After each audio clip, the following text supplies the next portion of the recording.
SHIRUI Lili Festival HOUDOKPAGI Pao LOUBA CHATKHIBA PAOMEE SINGDA ARMINA AYET APAN PIRAKKHIBAGI THOUONG ADU YANINGDABA PHONGDOKTUNA Manipur Press Club Tagi Rajbhavan Phauba PAOMEE SINGNA YANINGDABAGI KHONGCHAT AMA CHATTUNA Leingak ki Mari Leinaba Pao Amatta Phongdaba Haiba Warep Yauna Point Nipan Yauba Memorandum Ama Governor da Pisinkhre Ngasi Dagi Haugadoriba SHIRUI Lili Festival gi Pao Launaba CHATKHIBA PAOMEE SINGNA TONGBA Manipur State Transport ki Basta Thariba MST gi banner adu Khumjinnaba Armina Khangalakpadagi PAOMEE Sing Festival asigi Pao Laudana Armina Chathariba Thouong adu Yaningdaba Phongdoktuna Imphal Hanarakhibani Armina Chathagiba Thouong adugi matangda ngasi Athubagi oina All Manipur Working Journalists Union AMWJU Amadi Editors Guild of Manipur EGM gi oiba APUNBA MEEPHAM ama Press Club ta pangthokhi MEEPHAM aduna kupna khanaraba matungda Warep Nipan lauduna Warep Sing adu yauba Memorandum ama Governor Ajay Kumar Balada pisinnaba lepnakhi Warep adugi matung inna AMWJU Amadi EGM gi makok thongba Thoumi Singna luchinglaga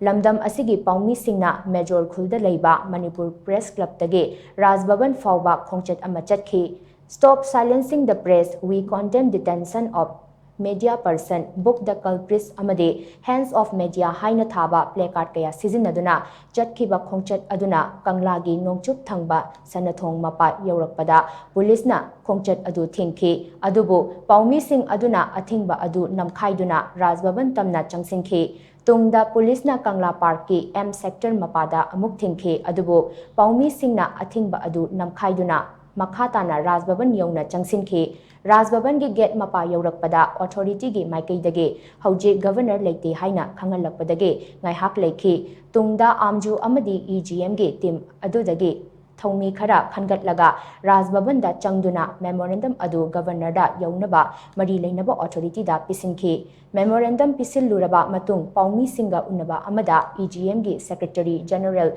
Yumnam Rupachandran hai PAOMEE Sing da chatharakhiba thawong adu yaningdaba phongdoktuna ngasi athubagi oina EGM amadi AMWJU gi MEEPHAM ama pangthoktuna tongan ba Warep Nipan laure Warep Sing asi yauba memorandum ama ngasi governor da pisinba lakpani ngasi laukhiba Warep Sing adugi manungda Hayeng me kunmathoi asi PAOMEE Sing pen down strike chathaduna mathau tawba leppa karigumba hiram asigi matangda Leingakna chanaba thabak paikhatlaktrabadi makhatana pen down strike chathaba Manipur da operate tawriba state amadi central force ki Pao yauna Manipur Leingak kamari leinana Pao Amatta Phongdaba PAOMEE Sing da chathakhiba thodok asigi matangda inquiry ama chathaduna thawong asida chenaba sing matik chaba chairak piba amade Hayeng AMWJU amadi EGM gi apunba MEEPHAM ama phamduna karigumba Leingakna chenaba sing chairak pidrabadi makhatana khongjang changsinba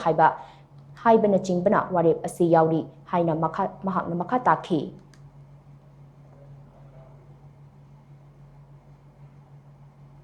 Hudaktagi ekoi sigumba treatment invitation ju akoi da piba DIPR na ju sinba aduga DIPR na sinba bus tu Manipur State Transport thai haibagi namada Central Security Forces na makhata na chatpa yaroina thingbasi masi Manipur gi itihas ta amukta thokidaba amasung press ki history da amukta thokidaba thokdokni masi ekoi condemn tawbaga loinana sarkar gi oiba thabak thoram punamakta boycott tawba haiba ekoi ngasi resolution ama lawe makhata na ekoi governor da hairiba thoiba thokdok asida chenaba government gi official mayam sing athuba matamda thidoktuna makhoida pihom thokpa dandi piba adu pidri bhaubada aikoina hayeng general body meeting ama AMWJU gi oiba EGM gi oiba apunba ma phamduna hayeng thabak lepaga loinana general body meeting ma pangtho matungda aikoina pamiba dabi je pidri bhauba pen down strike chathaba haiba wafam masima aikoi ngasigi memorandum je thamjakhre hayeng piriba matam sibaugi manungda karigumba piraktaba taragadi अखोई मखादाना pen down strike चथबगी programme चथरक याय हेन थमजगे